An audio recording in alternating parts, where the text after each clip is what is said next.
When my daughter's fiance, Thomas, looked me straight in the eye at the rehearsal dinner and told me I wasn't welcome at the wedding I'd been paying for over the past 18 months, I smiled, pulled out my phone, and made 3 calls. By the time their perfect day arrived, the venue was empty, the caterer had gone home, and they were scrambling to explain to 200 guests why there was no wedding to attend.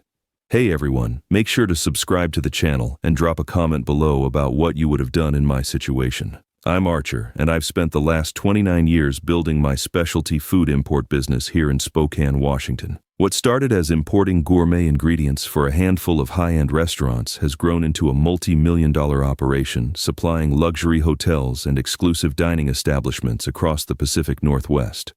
When you've spent 3 decades building relationships with suppliers in Italy, France, and Spain, and your client list includes every 5-star establishment from Seattle to Portland, you learn a thing or two about contracts, payments, and the consequences of breaking agreements.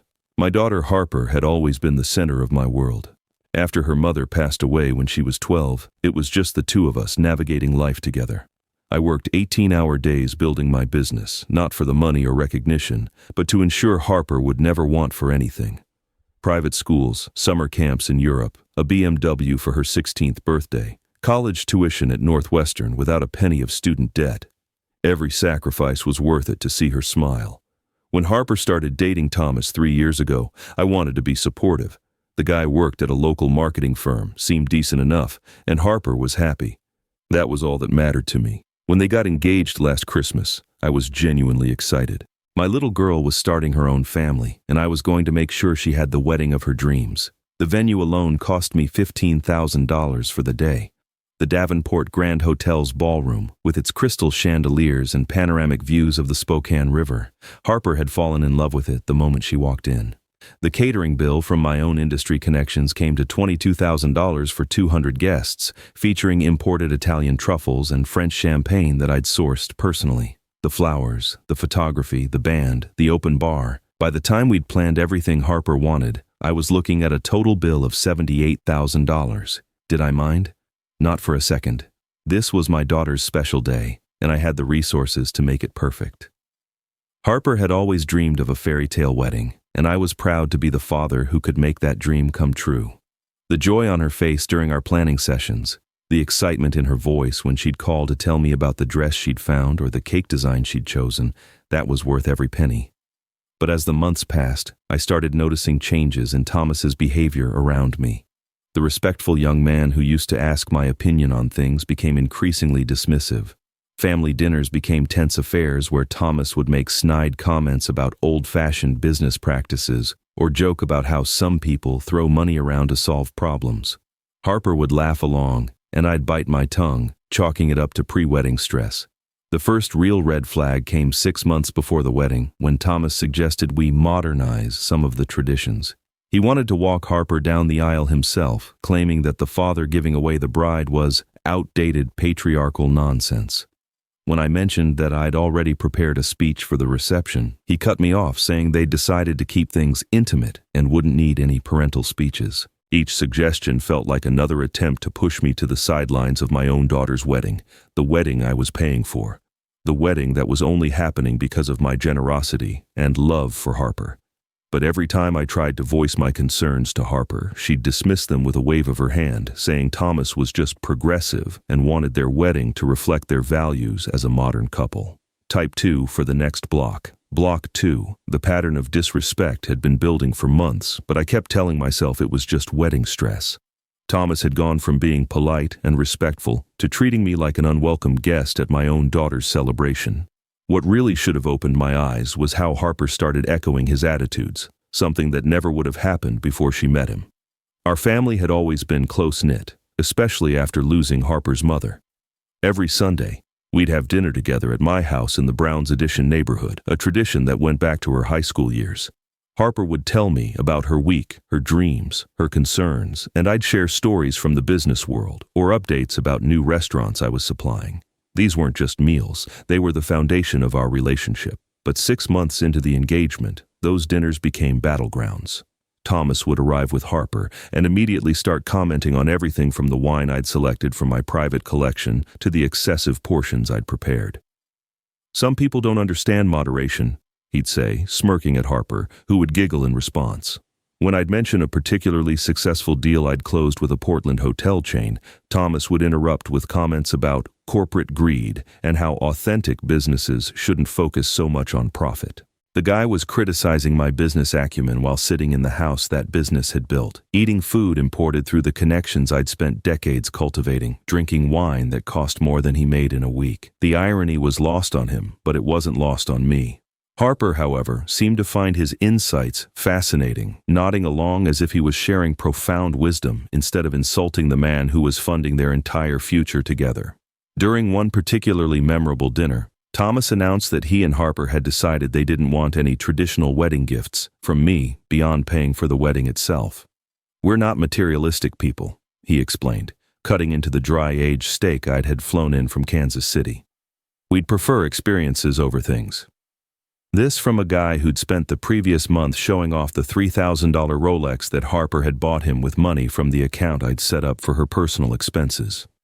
The wedding planning sessions became exercises in patience I didn't know I possessed. Every vendor meeting turned into Thomas explaining how he and Harper wanted to reimagine traditional wedding elements. The photographer I'd hired, who'd shot weddings for Seattle's elite for 15 years, was told his style was too conventional.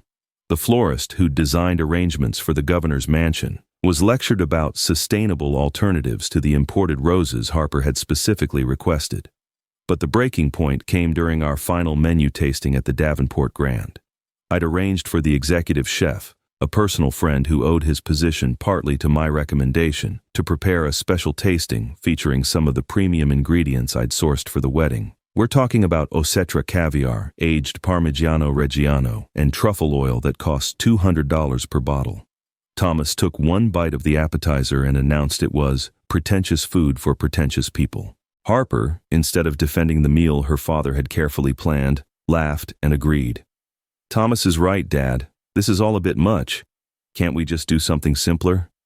This was the same daughter who'd spent her childhood begging me to take her to the finest restaurants in Seattle, who'd learned to appreciate good food and wine through our travels together, who'd once told me that my knowledge of cuisine was one of the things she admired most about me. Watching Thomas systematically dismantle everything I'd built with Harper was like watching someone slowly poison the relationship that meant more to me than any business deal or financial success.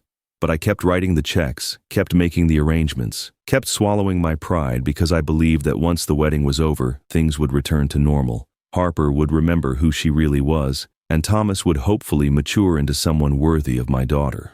The rehearsal dinner was supposed to be an intimate affair at Clinker Dagger, one of Spokane's most elegant restaurants, overlooking the Spokane River. I'd reserved the private dining room and arranged for a menu featuring some of my finest imported selections. 24 people, including Thomas's parents, his groomsmen, and our closest family friends. It should have been a celebration of love and family coming together. Instead, it became the night Thomas finally showed his true colors completely. Type 3 for the next block. Block 3. The rehearsal dinner started normally enough. Thomas's parents had flown in from Denver, and his groomsmen were making small talk with Harper's bridesmaids. I'd chosen Clinker Dagger specifically because of its intimate atmosphere and spectacular view of the falls. The private dining room felt warm and celebratory, exactly what you'd want for the night before your daughter's wedding. I stood up during the appetizer course to offer a toast, something I'd been looking forward to for months. I'd prepared remarks about watching Harper grow up, about welcoming Thomas into our family, about the joy of seeing two people commit to building a life together. Traditional father of the bride sentiments, the kind of speech every dad dreams of giving. "Before we go any further," I began, raising my glass of the 2015 Barolo I'd been saving for this exact occasion, "I want to say how grateful I am to have everyone here tonight. Tomorrow, Harper begins a new chapter of her life and, actually," Thomas interrupted, not even bothering to lower his voice, "we need to talk about tomorrow." He looked directly at me with an expression I'd never seen before, pure contempt mixed with something that looked almost like satisfaction. "Harper and I have been discussing this, and we've decided we want tomorrow to be about us, not about outdated traditions or family obligations." The room went silent. Harper's face turned red, but she didn't say anything to stop him. Thomas's parents looked uncomfortable, shifting in their seats.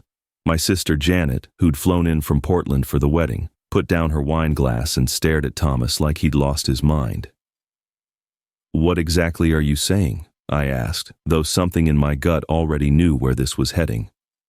Thomas reached over and took Harper's hand, squeezing it in what I'm sure he thought was a romantic gesture. "We're saying that tomorrow is about our love, our commitment to each other. It's not about patriarchal traditions or family politics. It's about Harper and me starting our life together, free from the expectations and judgments of previous generations." The pretentious language was bad enough, but it was Harper's silence that hit me like a punch to the stomach. This was the daughter who used to practice wedding dances with me in our living room when she was 8 years old, who'd always talked about her wedding day as something we'd share together. Now she was sitting there, letting her fiancé insult me in front of our family and friends, during a dinner I was paying for, on the eve of a wedding that existed solely because of my generosity. "I'm not sure I understand what you're getting at," I said, though I understood perfectly.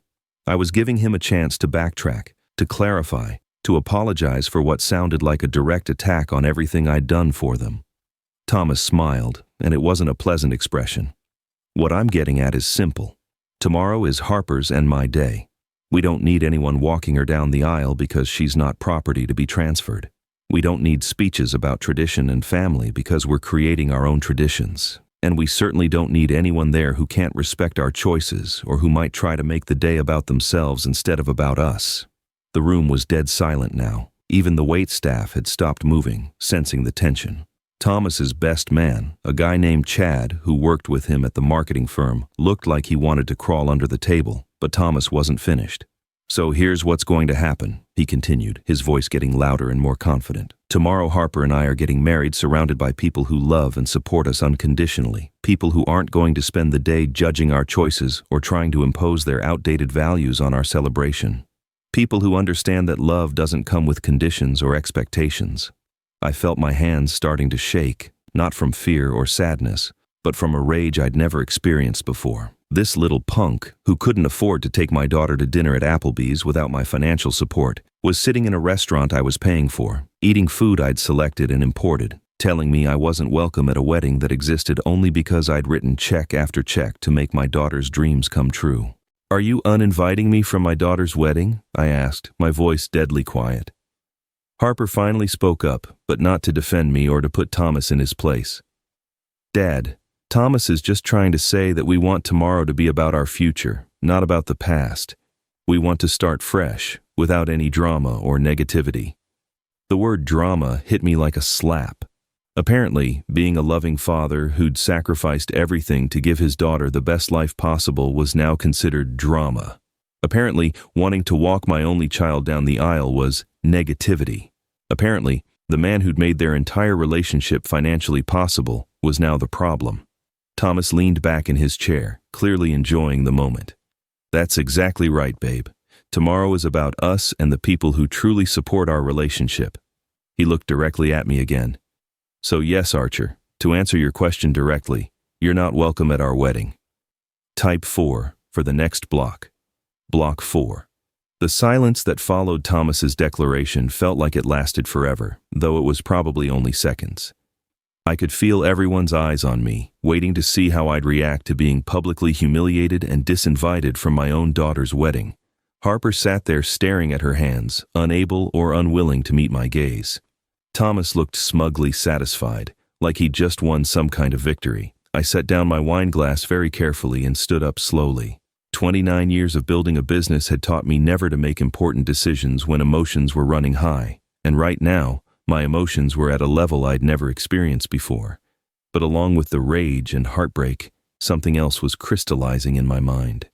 A cold, calculated understanding of exactly who these people really were and what they deserved. "I see," I said quietly. "So let me make sure I understand this correctly.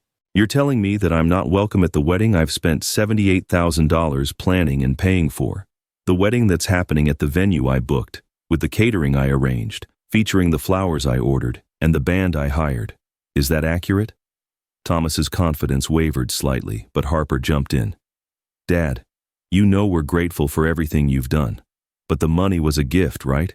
You didn't give it to us with conditions attached." "A gift," $78,000 was a gift, with no expectations of basic respect or common decency in return. I looked at my daughter, really looked at her, and realized I was seeing a stranger. The Harper I'd raised would never have sat silently while someone disrespected her father. The Harper I'd raised would have been horrified by Thomas's behavior. But apparently, that Harper had been replaced by someone who thought accepting nearly $80,000 created no obligations whatsoever. "You're absolutely right," I said, pulling out my phone. "It was a gift, and gifts can be returned." Thomas's face went white. "What's that supposed to mean?" I smiled for the first time all evening, but it wasn't a warm expression. "It means, Thomas, that you're about to learn something about contracts, vendor relationships, and the difference between making payments and completing transactions. You see, in my business, I deal with contracts every single day. Suppliers, vendors, service providers, they all work the same way. Money changes hands when services are delivered to satisfaction, and I am not satisfied." I scrolled through my contacts while they watched in growing horror. The beautiful thing about being in the luxury service industry for 3 decades is that you develop relationships with people who understand the importance of client satisfaction, people who know that reputation and referrals are everything, people who will go out of their way to accommodate reasonable requests from longtime customers. Harper finally found her voice. "Dad, what are you doing?" "I'm solving your problem," I replied, hitting the first number. "You said you wanted a wedding without me involved. You're about to get exactly what you asked for." The first call was to Marcus, the event coordinator at the Davenport Grand. I'd known him for 12 years, ever since I'd helped his hotel land an exclusive contract with a Seattle restaurant group by providing them with hard-to-source ingredients at a discount. Marcus owed me favors, and more importantly, he understood how business relationships worked. "Marcus, it's Archer," I said, keeping my voice calm and professional while Thomas and Harper stared at me in growing panic. "I need to make some changes to tomorrow's event. Actually, I need to cancel the entire booking." I could hear the concern in Marcus's voice through the speaker. "Cancel? Archer, the event is tomorrow. We've already begun setup. The catering prep is underway."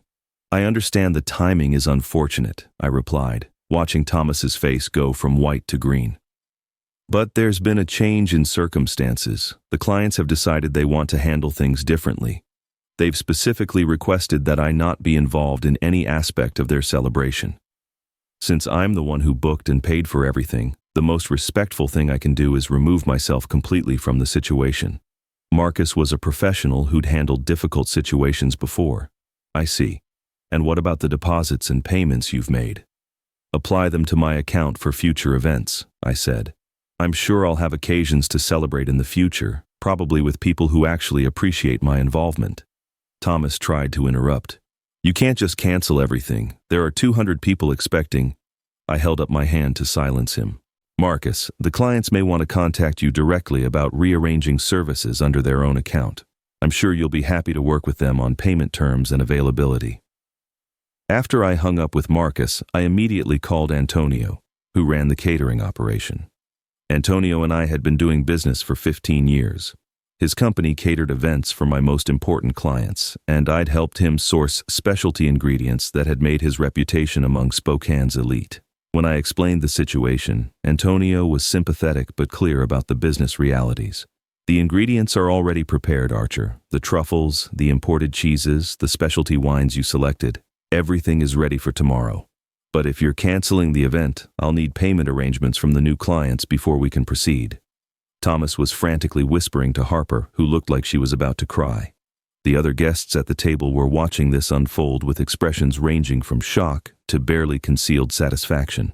Thomas's parents looked mortified, probably realizing their son had just destroyed his wedding with his arrogance. The third call was to the florist, a woman named Catherine who'd built her business partly on referrals from my restaurant clients. The conversation was brief and professional.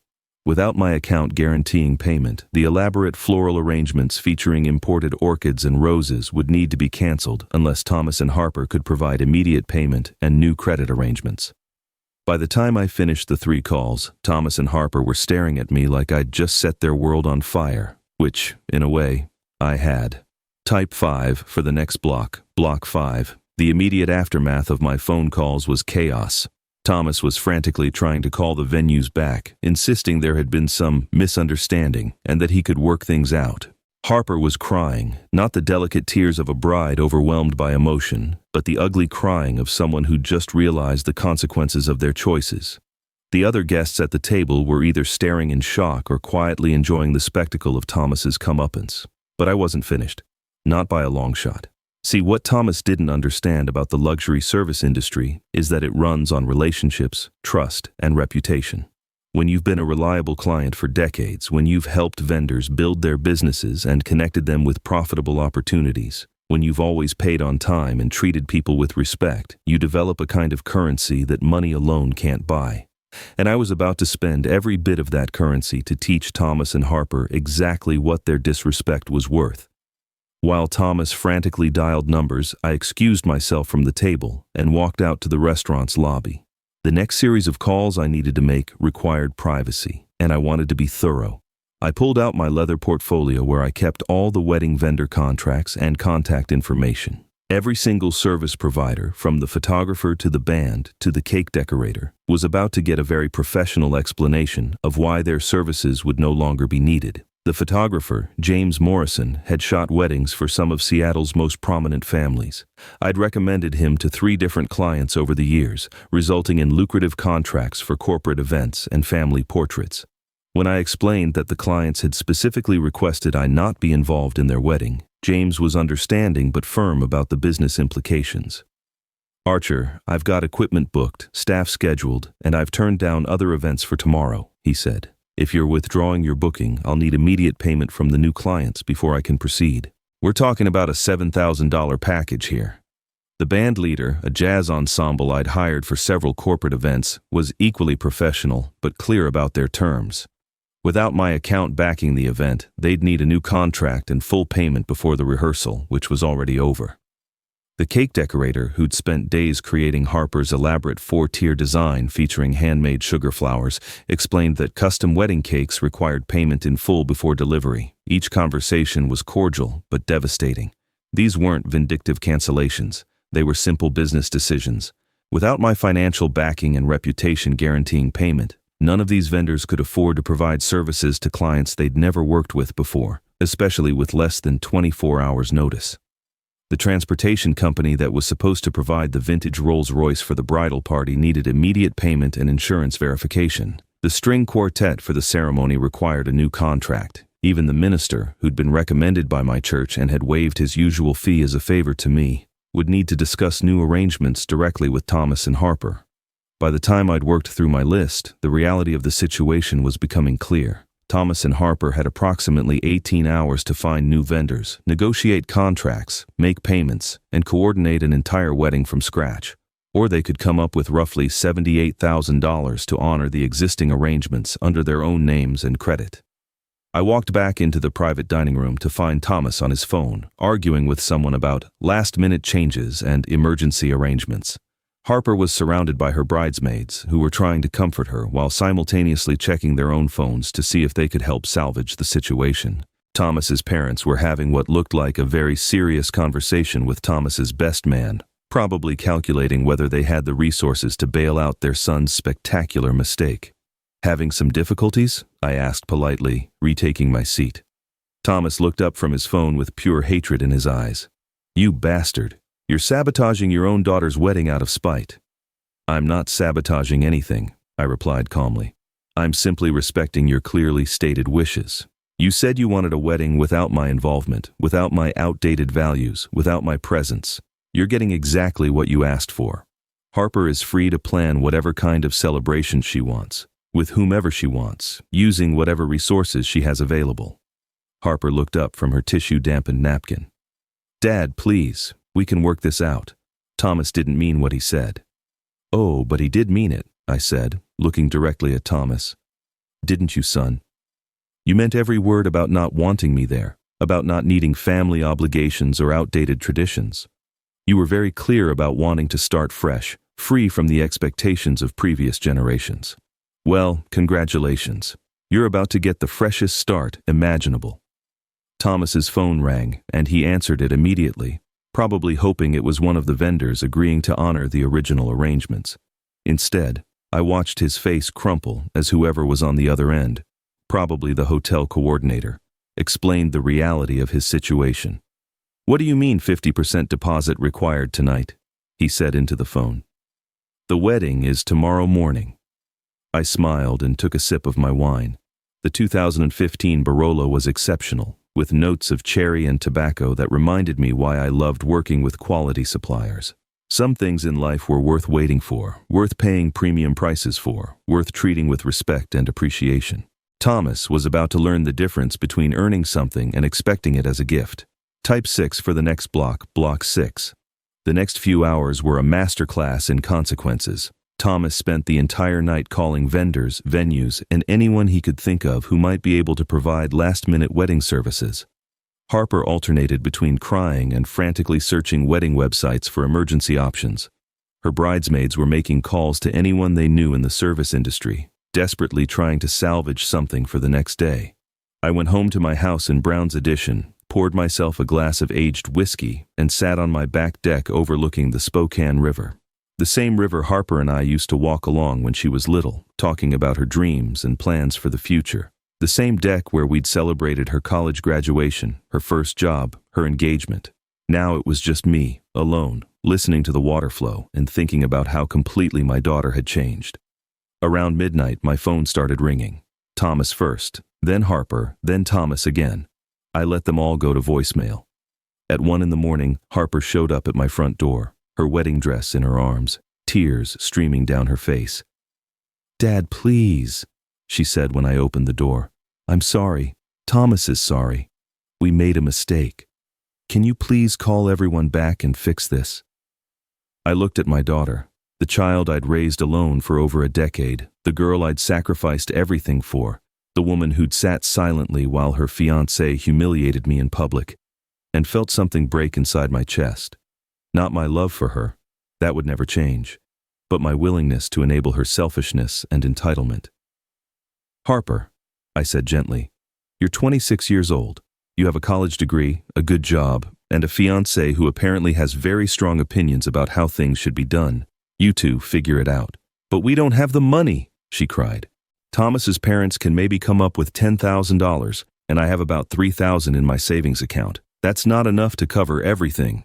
"Then maybe you should have thought about that before you decided my involvement was unwanted," I replied. "You can't have it both ways, sweetheart. Either my presence and my values are welcome or my money isn't needed." Thomas made it very clear which one you two chose. Harper tried to push past me into the house, but I gently blocked her way. "Dad, you're being cruel. This is supposed to be the happiest day of my life, and you're ruining it over some stupid argument." "I'm not ruining anything," I said. "Thomas ruined it when he decided to publicly humiliate the man who's been paying for his wedding. You ruined it when you sat there and let him do it. I'm just giving you the independence you clearly wanted." She stood there for another 10 minutes, alternating between anger and pleading, but I didn't budge. Eventually, she got back in her car and drove away, probably back to Thomas's apartment to continue their frantic planning. The next morning was Saturday, the day that should have been Harper's wedding day. I got up early, made coffee, and sat on my deck reading the newspaper. Around 10 o'clock, exactly when the ceremony should have been starting at the Davenport Grand, my phone started buzzing with text messages. The first was from my sister Janet. "The hotel lobby is chaos. Guests arriving to find out there's no wedding. Thomas and Harper trying to explain to 200 people what happened. This is insane." Then from Harper's maid of honor, "Can you please reconsider? Harper is having a breakdown.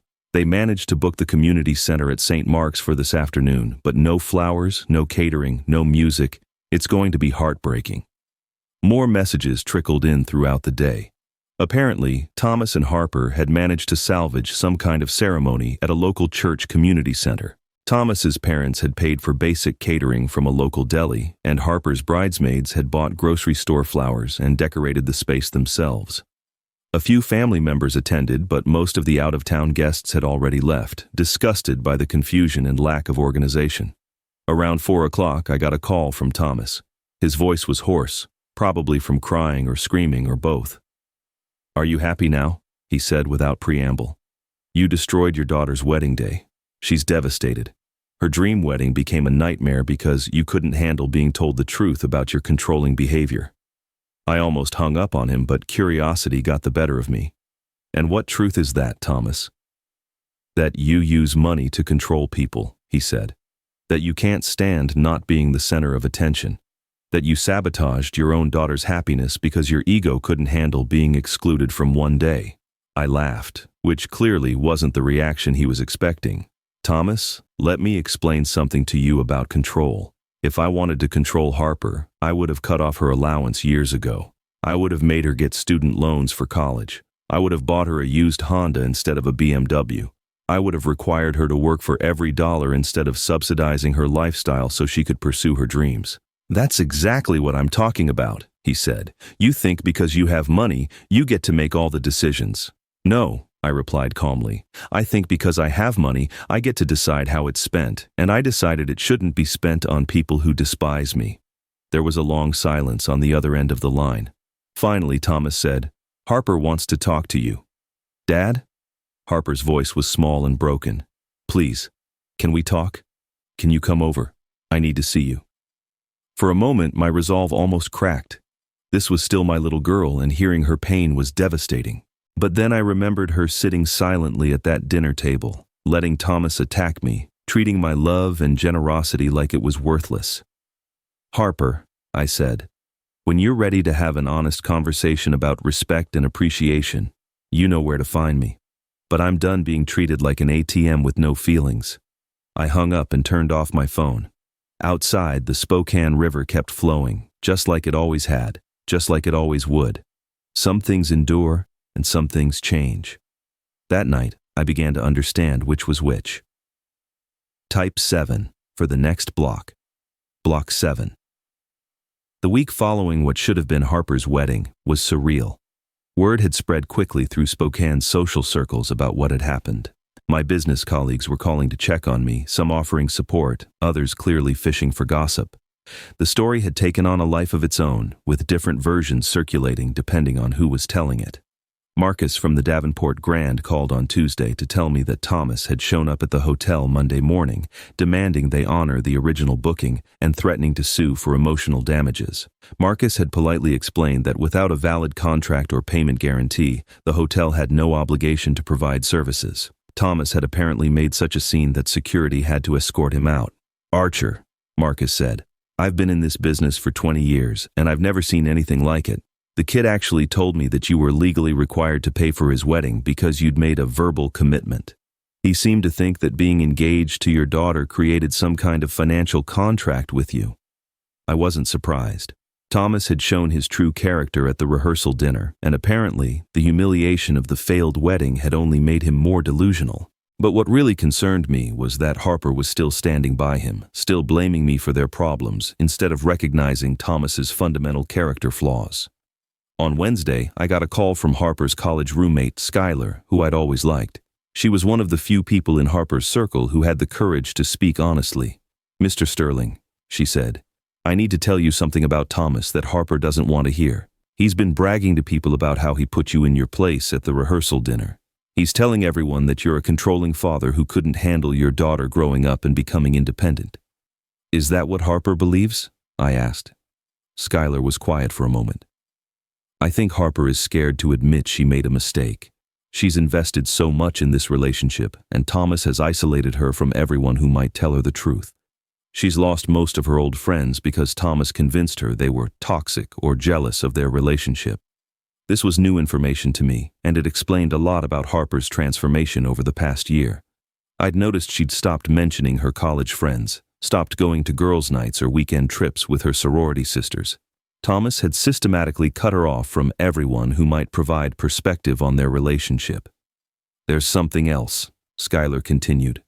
Thomas has been researching Washington state inheritance laws. He's been asking Harper about your will, your business assets, your retirement accounts. He even asked her if you had life insurance and how much it was worth. The blood in my veins turned to ice. Are you certain about this? Harper told me herself, but she thought it was sweet that Thomas was thinking about our future security. She doesn't understand that normal fiancés don't inventory their future father-in-law's assets before the wedding. After hanging up with Skylar, I sat in my home office staring at the family photos on my desk. Pictures of Harper as a little girl, graduation photos, father-daughter dance pictures from her high school formal. In every image, she was smiling, happy, secure in the knowledge that she was loved and protected. Now she was with a man who saw her as a path to my money and me as an obstacle to be eliminated. That evening, I called my attorney, Patricia Chen, who'd handled my business legal affairs for over a decade. I explained the situation and asked her to review my estate planning documents with fresh eyes. "Archer," she said after reviewing everything, "you need to understand that if Harper marries Thomas, he becomes her next of kin. If something happens to Harper, Thomas could inherit everything you leave to her. And if they have children, Thomas would control those assets as the surviving parent." "What are my options?" I asked. "We can restructure everything, set up trusts with specific conditions, require financial counseling, include provisions that protect assets from spouses who don't meet certain criteria. We can make sure your money goes to Harper's benefit, not to subsidize someone who sees you as a paycheck." I spent the next 2 days meeting with Patricia and my financial advisor, restructuring my entire estate plan. The new documents included specific protections against financial manipulation, requirements for premarital counseling, and conditions that would prevent Thomas from accessing any inheritance if he and Harper divorced. Most importantly, I changed the immediate beneficiary of my life insurance from Harper to a trust that would provide for her but couldn't be accessed by Thomas. On Friday evening, Harper showed up at my house again. This time she looked different, thinner, exhausted, like she hadn't been sleeping. Thomas wasn't with her, which was the first positive sign I'd seen in weeks. "Dad," she said when I opened the door, "can we please talk? Really talk?" I let her in and made coffee while she sat at the kitchen table where we'd shared thousands of meals together. She looked around the room like she was seeing it for the first time in years. "Thomas thinks I should cut you out of my life completely," she said quietly. "He says you're toxic and controlling, and that I'll never be happy as long as I let you manipulate me with money." "And what do you think?" I asked. She was quiet for a long time, staring into her coffee cup. "I think I don't recognize my life anymore. I think I've lost all my friends, alienated my family, and turned into someone I don't like very much. But Thomas says that's just growing pains, that becoming independent means leaving childish relationships behind."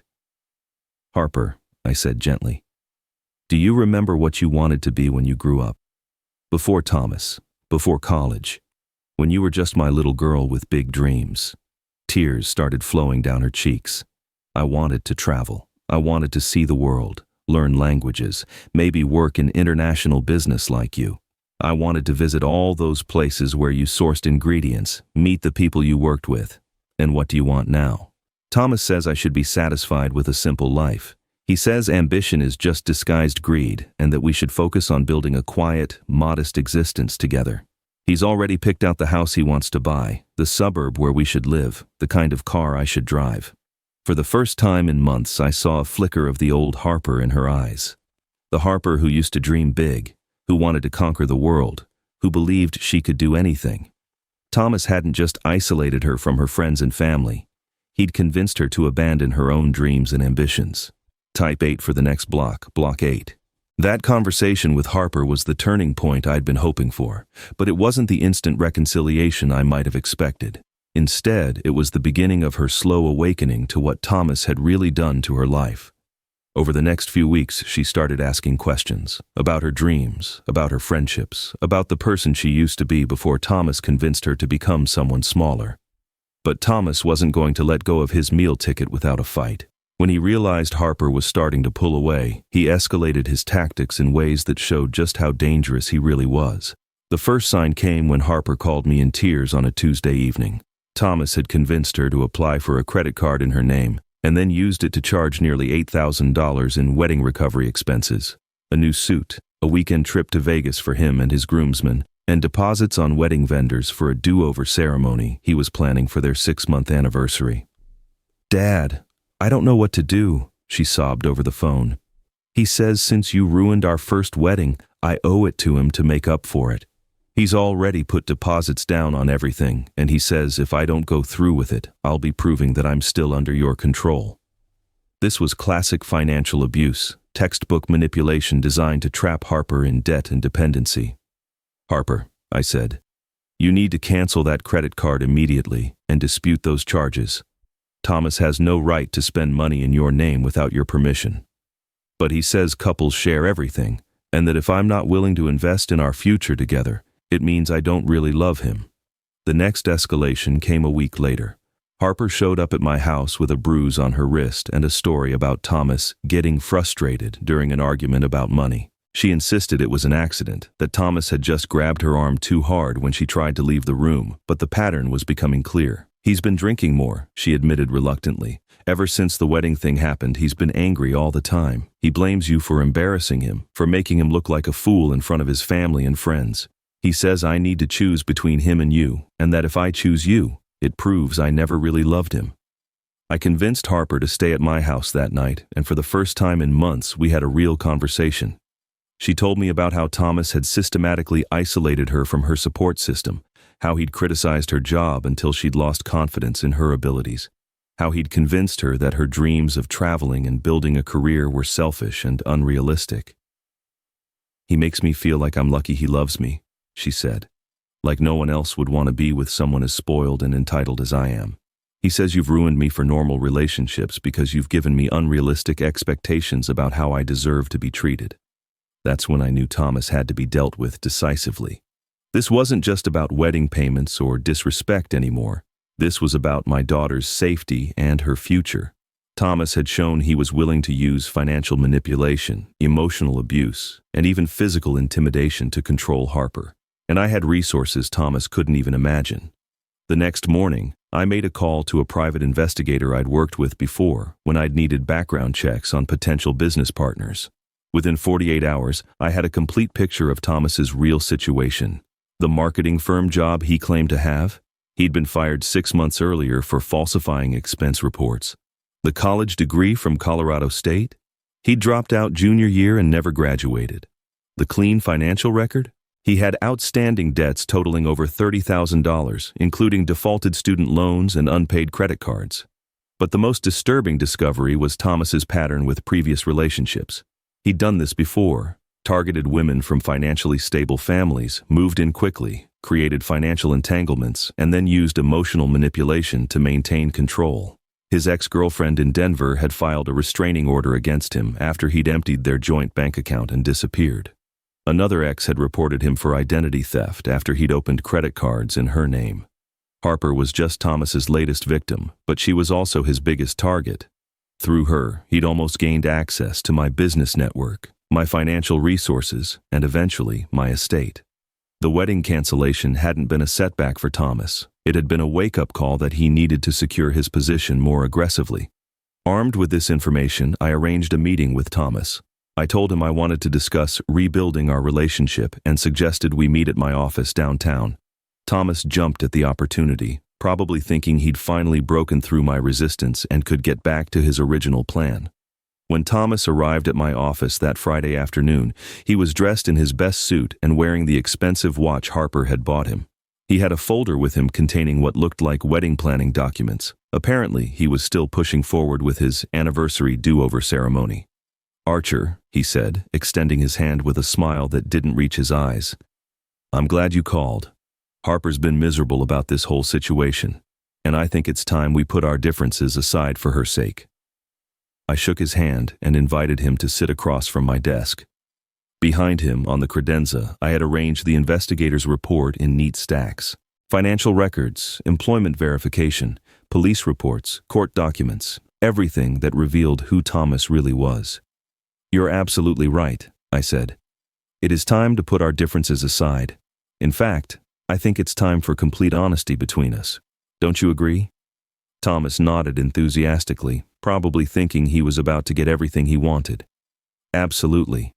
Full transparency is the foundation of any good relationship." I smiled and picked up the first document from the stack behind me.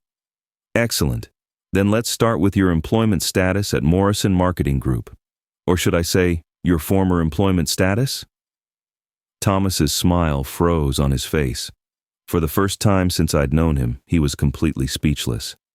"According to their HR department," I continued, reading from the termination letter, "you were dismissed 6 months ago for gross misconduct including falsification of expense reports and misuse of company resources."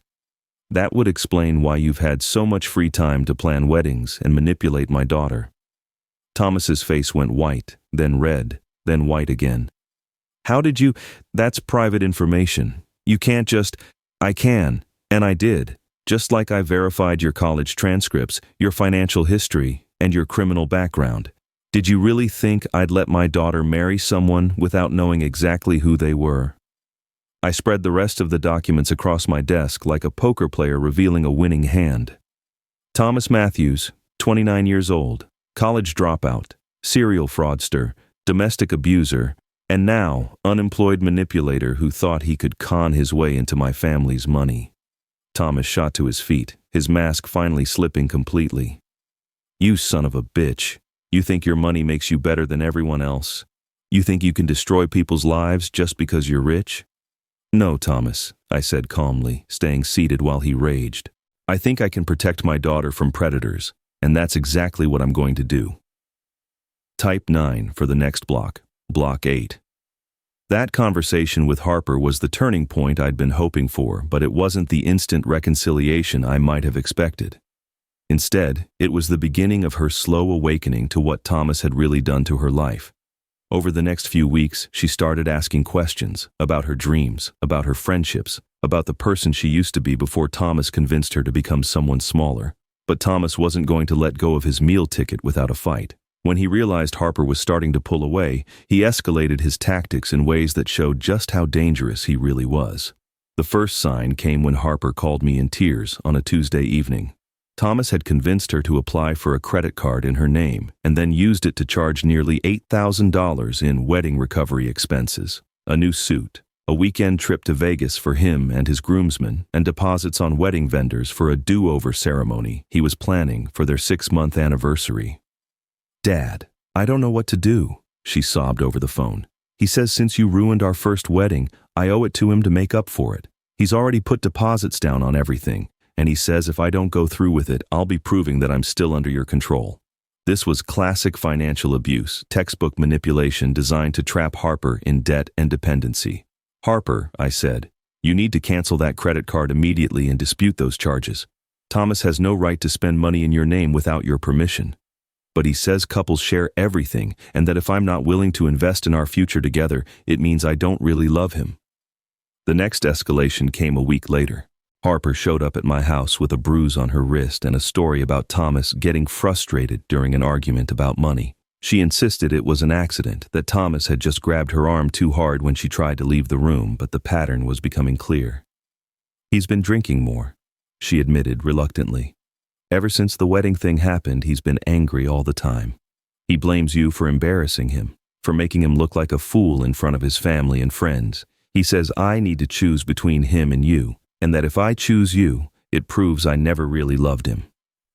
I convinced Harper to stay at my house that night, and for the first time in months, we had a real conversation.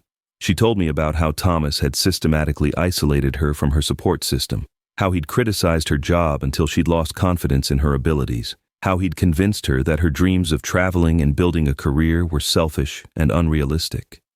"He makes me feel like I'm lucky he loves me," she said.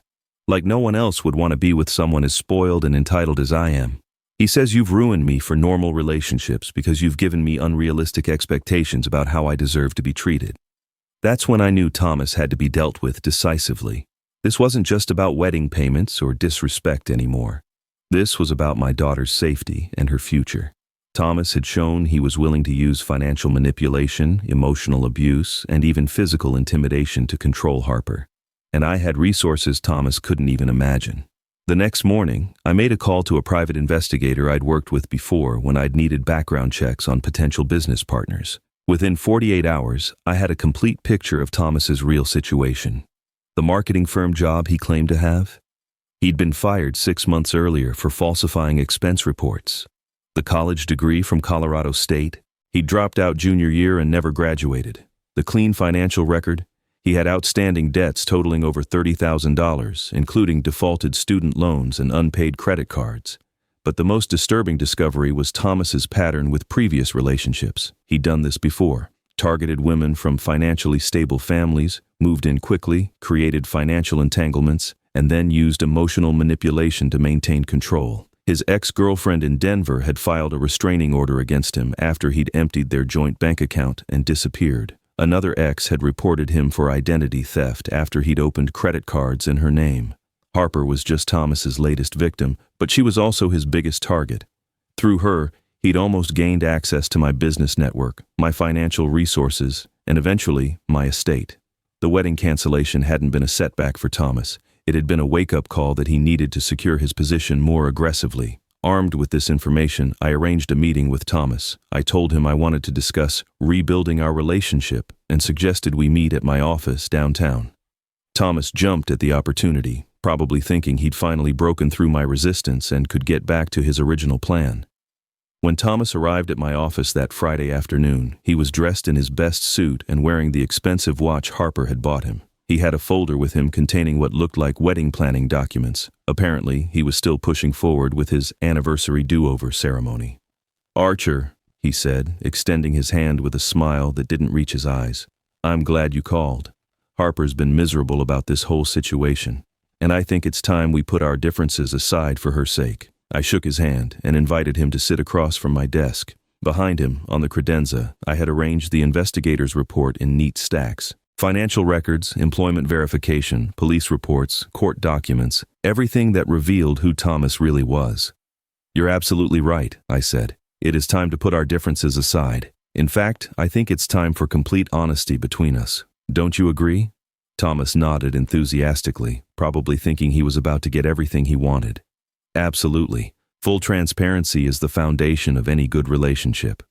I smiled and picked up the first document from the stack behind me. "Excellent.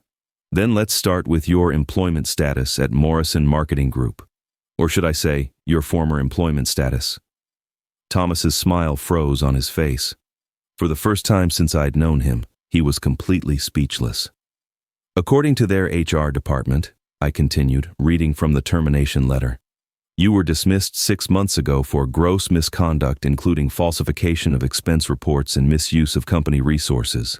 That would explain why you've had so much free time to plan weddings and manipulate my daughter." Thomas's face went white, then red, then white again. "How did you—" "That's private information. You can't just—" "I can, and I did. Just like I verified your college transcripts, your financial history, and your criminal background. Did you really think I'd let my daughter marry someone without knowing exactly who they were?" I spread the rest of the documents across my desk like a poker player revealing a winning hand. Thomas Matthews, 29 years old, college dropout, serial fraudster, domestic abuser, and now, unemployed manipulator who thought he could con his way into my family's money. Thomas shot to his feet, his mask finally slipping completely. "You son of a bitch. You think your money makes you better than everyone else? You think you can destroy people's lives just because you're rich?" "No, Thomas," I said calmly, staying seated while he raged. "I think I can protect my daughter from predators, and that's exactly what I'm going to do. Type 9 for the next block. Block 9. Thomas's rage was something to behold. The polite, progressive facade he'd maintained for years crumbled completely, revealing the true person underneath. He started pacing around my office, gesturing wildly, his voice getting louder with each word. "You manipulative bastard. You think you can just investigate people like their business deals? Harper loves me, she chose me, and you can't stand that she doesn't need Daddy's approval anymore." I remained seated, watching him implode with the calm satisfaction of someone who'd finally cornered a dangerous animal. "Thomas, sit down. We're not finished yet." "The hell we're not," he shouted. "I'm calling Harper right now. I'm telling her exactly what kind of controlling psychopath her father really is. When she finds out you've been spying on me, investigating my private life, she'll cut you off completely." I almost laughed. "Go ahead, call her." Thomas pulled out his phone, but I held up one more document, one I'd saved for last. "Before you do that, you might want to see this. It's a police report from Denver filed by your ex-girlfriend Brooke Henderson. She reported you for domestic violence, financial fraud, and stalking. The restraining order is still active, by the way." Thomas's hand froze halfway to his ear. That was a misunderstanding. Brooke was unstable. She made all that up because she couldn't handle our breakup." "Really? What about Michelle Rodriguez in Phoenix? Or Jennifer Walsh in Portland? 3 different women? 3 different cities? Same pattern of behavior. You move fast, create financial entanglements, isolate them from their support systems, and then escalate to abuse when they try to leave. I stood up and walked around the desk to face him directly. Here's what's going to happen, Thomas. You're going to leave my daughter alone. You're going to move out of her apartment, you're going to stop contacting her, and you're going to disappear from her life completely. Thomas's laugh was bitter and ugly. Or what? You'll have me arrested. You can't prove anything. Harper and I are adults in a committed relationship. Your little investigation doesn't change that. You're right, I said. I can't have you arrested for being a con artist. But I can share this information with some very interested parties. I picked up another file from my desk. Morrison Marketing Group is very curious about their missing expense money. It seems their corporate credit card was used for some interesting purchases during your employment. Purchases that happened to match the timing of expensive gifts you gave Harper. Thomas's face went pale again. Corporate credit card fraud was a felony, something that could result in serious prison time. Then there's the IRS, I continued. They're always interested in people who fail to report income from fraudulent activities as taxable earnings. And the Denver police would love to know where you are, since you violated the terms of your restraining order when you moved to Washington without updating your address. I walked back to my desk and sat down, enjoying the look of growing panic in Thomas's eyes. But here's the really interesting part. Remember that credit card Harper applied for? The one you've been using for your wedding recovery expenses? That's identity fraud, Thomas. Using someone else's credit without their explicit consent, even if you're engaged to them, is a federal crime. Thomas sank into his chair, the fight going out of him as he realized the scope of his legal exposure. What do you want? I want you gone. Out of Harper's life, out of Washington State, out of our lives completely. You have 48 hours to pack your things and leave. If I see you, if Harper sees you, if anyone in my family or business network encounters you after Sunday night, I release everything to the appropriate authorities. Harper will hate you for this, he said weakly. She'll never forgive you for destroying her relationship. Maybe, I admitted, but she'll be alive and free to make better choices in the future. That's worth risking her temporary anger. Thomas left my office that afternoon looking like a broken man. I immediately called Harper and asked her to come over for dinner. When she arrived, I sat her down and showed her everything. The investigation results, Thomas's history, the evidence of financial fraud. I expected anger, denial, maybe even accusations that I'd overstepped my bounds. Instead, Harper broke down crying. Not the angry tears I'd seen so often recently, but tears of relief. I knew something was wrong, she sobbed. I knew, but I couldn't admit it to myself. He made me feel so stupid, so worthless. He convinced me that questioning him meant I was being paranoid and ungrateful. She told me about things I hadn't known, how Thomas had been pressuring her to add his name to her bank accounts, how he'd been forging her signature on credit applications, how he'd started talking about life insurance policies and making sure we're financially protected if something happens to one of us. Dad, I think he was planning to hurt me, she whispered. The way he talked about accidents, about how grief makes people vulnerable to making bad financial decisions. I thought I was being paranoid, but now, I held my daughter while she cried, feeling a mixture of relief and rage that Thomas had come so close to destroying her completely. But the immediate danger was over. Thomas left town that weekend, and we never saw him again. Harper spent the next few months rebuilding her life. She moved back into her own apartment, reconnected with old friends, and started therapy to process the emotional abuse she'd endured. Most importantly, she began remembering who she used to be before Thomas convinced her to become someone smaller and more manageable. The fake wedding charges were disputed and removed from her credit report. The anniversary ceremony Thomas had been planning was canceled, and Harper got most of her deposit money back when the vendors learned about Thomas's fraudulent payment methods. 6 months later, Harper got a job with an international consulting firm that would allow her to travel and work with businesses around the world. Exactly the kind of career she dreamed about before Thomas convinced her those dreams were unrealistic. Type 10 for the next block. Block 10. 2 years have passed since that disastrous rehearsal dinner, and I'm sitting on my deck overlooking the Spokane River on a warm Sunday evening in September. Harper is in Barcelona this week, closing a deal with a Spanish hotel chain that wants to expand into the Pacific Northwest market. She calls me every few days from whatever exotic location her job has taken her to, her voice full of excitement and confidence that I hadn't heard since she was a teenager. The healing process wasn't immediate or simple. Harper struggled with guilt and embarrassment for months after Thomas left. She felt foolish for not seeing through his manipulation sooner, angry at herself for letting him isolate her from everyone who cared about her. There were setbacks and difficult conversations, moments when she wondered if she could trust her own judgment about people and relationships. But gradually, she rebuilt her confidence and her independence. The therapy helped her understand how emotional abusers operate, how they use love and affection as weapons to break down their victims' defenses.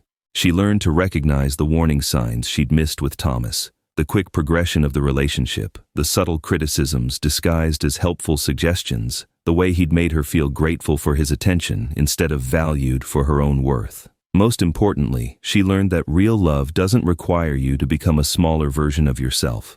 The right person doesn't try to dim your ambitions or convince you that your dreams are unrealistic. They don't isolate you from your support system or make you feel like you're lucky they chose you. Harper's career took off in ways that would have been impossible if she'd stayed with Thomas. The international consulting firm recognized her natural talent for building relationships and understanding different business cultures, skills she'd developed growing up around my import business. She's now one of their youngest senior associates, specializing in helping American companies establish partnerships with European suppliers and distributors. She's also dating someone new, a fellow consultant named Cameron, who treats her like the remarkable woman she is. Cameron encourages Harper's ambitions, celebrates her successes, and has become genuinely fond of our family Sunday dinners. Most telling of all, Cameron was excited to meet me and asked thoughtful questions about my business and my relationship with Harper. He didn't see me as competition or an obstacle. He saw me as someone important to the woman he cares about. The contrast between Cameron and Thomas couldn't be more stark. Where Thomas had been threatened by Harper's close relationship with her father, Cameron appreciates it. Where Thomas had tried to convince Harper that my generosity was controlling, Cameron understands that love sometimes expresses itself through practical support. Where Thomas had been calculating about my assets and inheritance, Cameron has never asked a single question about my financial situation. I've also learned some valuable lessons from the whole experience. I realized that my desire to give Harper everything she wanted had inadvertently made her vulnerable to someone like Thomas. By removing all financial stress and obstacles from her life, I'd prevented her from developing the skepticism and self-reliance that might have helped her recognize Thomas's true nature sooner. Now, when I help Harper financially, it's with clear boundaries and expectations. When she needed a loan for the security deposit on her new apartment, we drew up proper paperwork and a repayment schedule. When she wanted to take an expensive certification course for her career, she paid for half, and I covered the rest as an investment in her professional development. She's learned to value money and understand its power rather than taking it for granted. The ripple effects of Thomas's departure extended beyond just Harper and me. Several of Thomas's groomsmen reached out afterward to apologize for their friend's behavior, admitting they'd been uncomfortable with how he talked about Harper and her family, but hadn't known how to address it. Thomas's own parents sent a letter expressing their mortification over their son's actions and their gratitude that I'd protected Harper from what they now recognized as a dangerous situation. Most satisfying of all, I learned through my business networks that Thomas's reputation followed him when he left Washington. The hospitality industry is smaller than people realize, and word spreads quickly about people who can't be trusted. Thomas found it difficult to get decent employment in his new city, and his dating life apparently suffered as well when background checks and references revealed his history of fraud and manipulation. I never pursued the criminal charges I could have filed against Thomas. The point had been to protect Harper, not to seek revenge. His disappearance from our lives was satisfaction enough, and Harper was grateful that I didn't drag her through the public spectacle of a criminal trial. The wedding that never happened became something of a local legend in Spokane. Other parents started sharing their own stories about problematic relationships their children had been in, and several people told me that my decisive action had inspired them to trust their instincts about their own children's romantic partners. Marcus from the Davenport Grand still laughs about Thomas's failed lawsuit attempt. Apparently, Thomas tried to sue the hotel for discriminatory breach of contract, but couldn't afford a lawyer and represented himself in court. The judge dismissed the case within 10 minutes, pointing out that Thomas had never actually been a party to any contract with the hotel. Looking back, I realized that the worst night of my life, sitting at that rehearsal dinner being publicly humiliated by a man I'd trusted with my daughter's happiness, was actually the beginning of saving Harper's life. If Thomas had succeeded in marrying her, if I hadn't discovered his true nature until after the wedding, the damage could have been irreversible. He might have isolated her completely, drained her financially, and escalated his abuse to levels that could have seriously injured or even killed her. Instead, Harper is thriving in ways that would have been impossible with Thomas holding her back. She's traveling the world, building a career she's passionate about, and developing into the strong, independent woman I always knew she could be. She's learned to trust her own judgment while also valuing the input of people who genuinely care about her welfare. Our relationship has grown stronger through this ordeal, not weaker.